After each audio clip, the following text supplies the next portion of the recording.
Bon, je vais me confesser de quelque chose parce que je n'ai pas peur du ridicule et si jamais ça peut aider mon prochain. C'est ça la bonne nouvelle, non? S'aimer les uns les autres et s'aider. Donc, pendant longtemps, je dirais jusqu'à il y a à peu près 3 mois, je pensais que, tu sais, sur le bras de vitesse de la voiture, là, le D était pour devant et le R pour reculons. Jusqu'à temps que mon homme me fasse allumer qu'on n'avait pas des bras de vitesse francophones. Que D, c'était pour drive, puis R, c'était pour reverse. Mais ça marche pareil, même en français.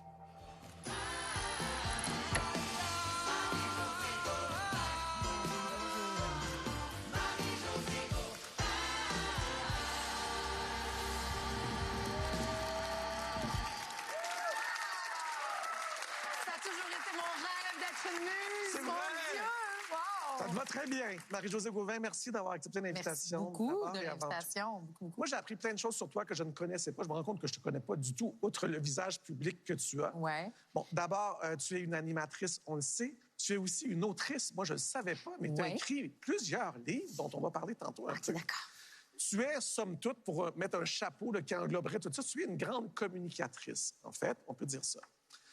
À la lueur de ce que j'ai lu sur toi et qui a déjoué toute perception que j'avais de toi, j'ai cru comprendre que tu aimais, toi, dans la vie, te sentir un peu sur la corde raide pour te sentir vibrante. C'est-à-dire que tu as besoin des affaires qui sont un peu, je vais le dire en anglais, excusez-moi, edgy, pour te sentir vivante, alors que, a priori, quand on ne connaît pas, j'ai l'impression que tu es très Hakuna Matata. C'est que, Oui. que tout va bien, puis que relax, puis... J'achète mais- la paix, oui, faites ce que vous voulez, on juge pas. Oui, en mais effet. en même temps, t'aimes ça quand t'es sur une frontière inconfortable. Je veux juste comprendre J'aime ça ce me que garder en vie. D'accord. C'est ce que. Mais je suis Explique-moi. très trouillarde. J'ai peur de plein d'affaires. Ça me prend beaucoup de temps, trouver le cran de faire des choses des fois, mais je le fais pour. Tu sais, l'exemple niaiseux, là, le dernier, c'est que j'ai fait une méga glissade, là, puis j'ai eu peur, une glissade d'eau, puis je voulais pas la faire, mais je l'ai faite parce que t'es vivante. Fais-le, OK. t'es vivante. Ouais, tu ouais, comprends? ouais. Donc, je suis allée, j'ai tout haï, mais j'ai fini en disant, mon Dieu, je suis morte, tu sais, j'étais en vie. Fait que c'est pas dans ta nature première. Tu fais ça comme pour... Je pense que j'ai beaucoup de drive, Oui. mais j'ai peu de guts. OK.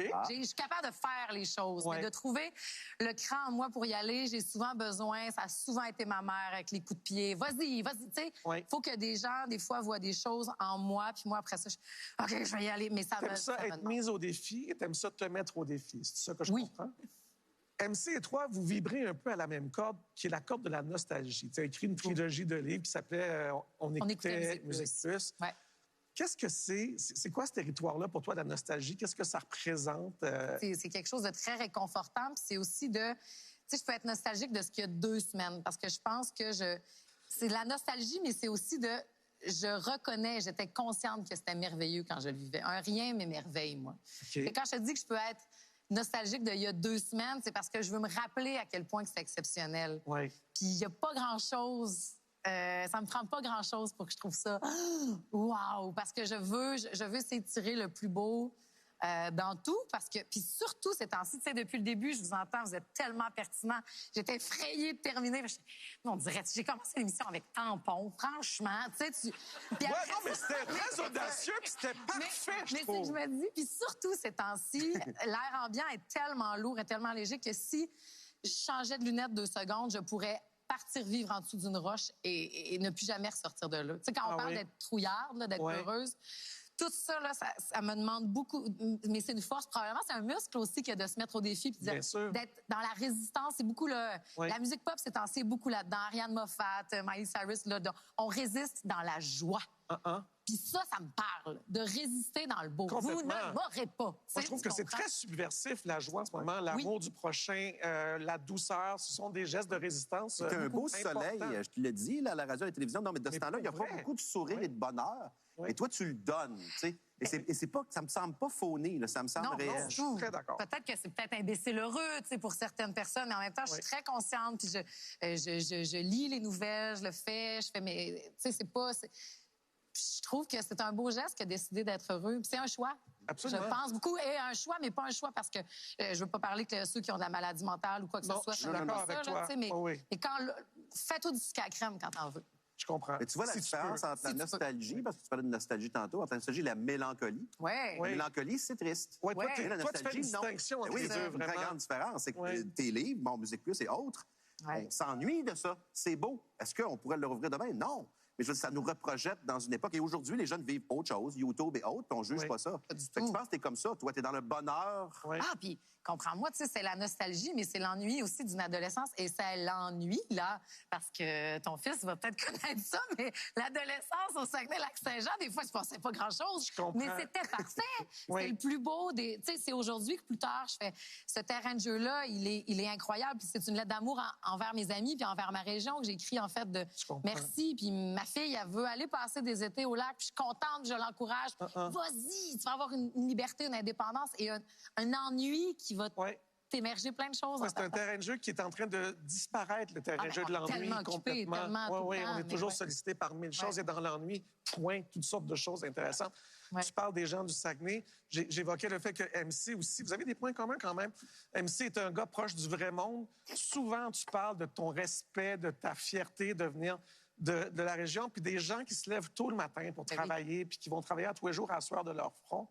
Tout cet amour du monde qui se lève de bonne heure tous les matins, est-ce que c'est parce que tu considères que ce que tu fais comme travail n'est pas un vrai travail? Non, parce que moi, en fait, la première fois que j'ai animé l'émission du matin, c'était à Sherbrooke il y a, mon Dieu, 16 ans. Oui. Puis le matin, lorsque je me rendais à la radio, le premier matin, j'ai probablement sacré puis trouvé ça difficile. Et mon père était pas encore à la retraite à ce moment-là. Puis chaque père était déjà levé dans sa machine, dans le bois, dans le fin fond, à lui passer 12 heures de temps avec du bruit, avec tout ça. Ouais. Moi, je partais rire, parler de choses qui m'aimaient, avec des gens que j'aimais. J'avais le privilège qu'on me fasse une place dans le quotidien du Oui. matin pendant que tout va vite.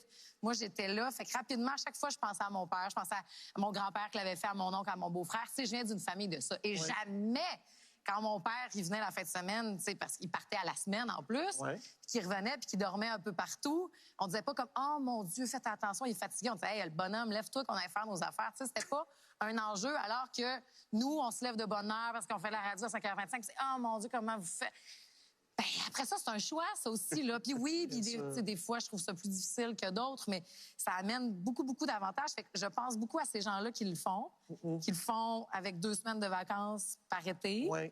Je te dis pas que je chiale pas du fait que le cadran sonne à 4h06. Bien là. sûr. Mais une fois qu'on est là, par contre, je suis très contente de pouvoir le faire dans ces conditions-là. Et je pense tout le temps à mon père. Ceci dit, il me dit, Qu'est-ce même qu'on dans a le bois, à- on fait plus 4 jours semaine, hein, by the way. C'est ça, par exemple. On fait même comprends. plus 5 jours semaine dans le bois, ben, là. Mais, tu sais, il reste qu'il y a une évolution qui s'est faite, mais il y en a plein qui se lèvent à cette heure-là. Qu'est-ce qu'on a à apprendre de ça, de ces gens-là? Qu'est-ce qu'on a à apprendre de ce mode de vie-là, mettons? Quand on parlait de clivage entre l'urbanité Ouais. puis la ruralité, mettons. Ben tout, parce que, tu sais, ton métier, c'est pas ce que t'es, c'est ce que tu fais. Et eux autres, quand on y revenait le vendredi à midi, puis que c'était fini, Ouais. puis que là, je voyais mon père dans ses passions, dans son skidoo, dans ses affaires. Tu sais, moi, mon père, je le définissais pas comme c'est un gars qui travaille dans le bois, tu comprends? C'était tout le reste. Ouais. Même affaire avec les gens que j'aime, avec mes amis ou avec quoi que ce soit. Donc, je pense que la vraie perspective, c'est là que tu te rends compte que c'est un privilège, même si tu te lèves à 4h06, je suis capable de faire ma passion avec mon travail. Fait que ça, des fois, je me sens peut-être un peu comme... Mais après ça, c'est le plus beau. Fais un métier que t'aimes, c'est la chose la plus nécessaire. Puis tu sais, souvent, on le dit, crime, ça va bien, je suis chanceuse, je fais un travail, mais surtout, ce qu'on dit, c'est pas tant le chèque de paie. Tu sais, on dit à mon homme, hey, on fait ce qu'on aime. On est-tu assez chanceux? On fait ce qu'on aime, tu sais. Je comprends. T'as dit que tu te lèves à 4h06. Ouais. 4h06 C'est précisément. précis. Hein? C'est le matin, 4h06. 3h59, c'est la nuit. 4 heures, ça sera un matin très précis. 4h06, c'est un peu rebelle. Quasiment une grasse matinée. C'est scientifique. Je me convainc de beaucoup de choses. Mais j'imagine que psychologiquement, tu dis, je vais le mettre à 4h06, j'ai comme un 6 minutes de plus dans ma nuit. Ah, puis je vaux un 4h13. Ah oui, des fois, OK. Un snooze, une deuxième alarme à 4h13, des fois, je le vaux bien. Ouais. On parle de choses qui sont assez joyeuses. Tu as aussi passé à travers des expériences plus éprouvantes. Tu as perdu un enfant. Tu as eu l'élan de vouloir créer des espèces de coffres à outils pour les personnes qui auraient partagé ce genre d'expérience-là. Le deuil périnatal, tu en as fait un balado, tu en as fait un documentaire. C'est mon premier livre aussi. C'est ton premier livre Un album aussi, jeunesse, ouais, La absolument, princesse tout à fait, endormie. là-dessus. Ouais. Pourquoi tu as eu le besoin de partager une expérience si intime pour faire vibrer quoi, en fait? Bien, au tout début, avec La princesse endormie, c'était vraiment pour raconter à ma nièce qui était toute petite et aussi à ma fille qui est arrivée 2 ans après, ma deuxième fille, comme c'était qui et c'était quoi ta sœur, tu sais, parce que c'était ça a été long aussi avant que je me convainque à vouloir d'autres enfants parce que je trouvais ça trop injuste. Comment on va expliquer? Il va tout le temps manquer quelqu'un sur la photo de famille, on prendra plus de photos, tu sais, ça a été bien des étapes. Puis après ça, quand j'ai dit, je vais choisir avec mes mots à moi, avec la lumière que je vais le faire, donc je veux que ça soit une histoire en douceur que je peux contrôler. Oui. À ce moment-là, c'était ça. Puis après ça, parce que mon parcours de mère a commencé avec ça, et j'ai eu des fausses couches, j'ai mon jackpot de fille maintenant qui a 10 ans et tout ça, mais tu sais, c'est mon jackpot pour moi, je comprends. Joséphine. Puis après ça, il y a eu d'autres fausses couches. Puis quand j'ai proposé cette... D'un, c'est à la radio, à un moment donné, j'en ai parlé parce que j'ai dit, c'est pas vrai que j'avais une gastro hier. Tu sais, il y a tellement un rapport qui s'installe aussi avec les auditeurs, puis même c'est ce que j'avais dit à mes patrons. Puis c'est la journée du deuil périnatal en octobre. J'ai fait, hey, c'est assez niaiseux qu'on dise pas les vraies choses, qu'on nomme pas les vraies choses. Et là, je l'ai dit, j'ai vu la portée. Et quand j'ai proposé l'idée du documentaire après, je leur ai dit, je pense que c'est vraiment important que vous devez le faire, mais je pense pas que moi, je suis capable de le faire. Puis on dit, mais c'est pour ça que tu devrais le faire. Parce que si tu dois apprendre à toi en parler, à laisser tomber cette armure-là, bien, la quête est encore plus vraie là-dedans, tu sais. Et je suis très, très, très contente de l'avoir fait, mais surtout d'aller à la rencontre de ces femmes-là en me sentant très imposteur, puis très... Pourquoi? Ben parce que, tu sais, c'est niaiseux, mais moi, je disais, hey, moi, je n'ai juste fait 2 des fausses couches, puis comme, tu sais, puis mais tu sais, après ça, c'est... On dirait que c'est niaiseux puis c'est ridicule, là, ce que je te dis, pendant que je suis en train de te le dire. mais c'est quand même ça qu'on portait, tu sais, le malheur se mesure pas. Mais... Il n'y a pas d'échelle de comparaison. Non, pas du tout. Puis c'était juste dans cet accueil-là. Puis chacun va le vivre différemment. Puis ça se peut que ce soit pas si dur. Ça se peut que ce soit très dur. Mais de mettre la lumière là-dessus, parce que si on entend la statistique que c'est une femme sur 5, un couple sur 5 qui va le vivre, mais ils sont où? C'est ça. Puis de plus en plus, là, on en parle et tout ça, mais j'aurais pu jaser de ça avec ma cousine au party de Noël plutôt que de parler de la tourtière qui est excellente. Je suis pas un spot, là. Une tourtière. Non, une tourtière. C'est pas la même chose. Merci pour cette belle rencontre. Beaucoup. Merci. Merci beaucoup. Tu as très bien clos cette tablée. D'accord. C'était parfait. C'était parfait. Tout ça était parfait. Merci de votre générosité à tous les 4. Je me revire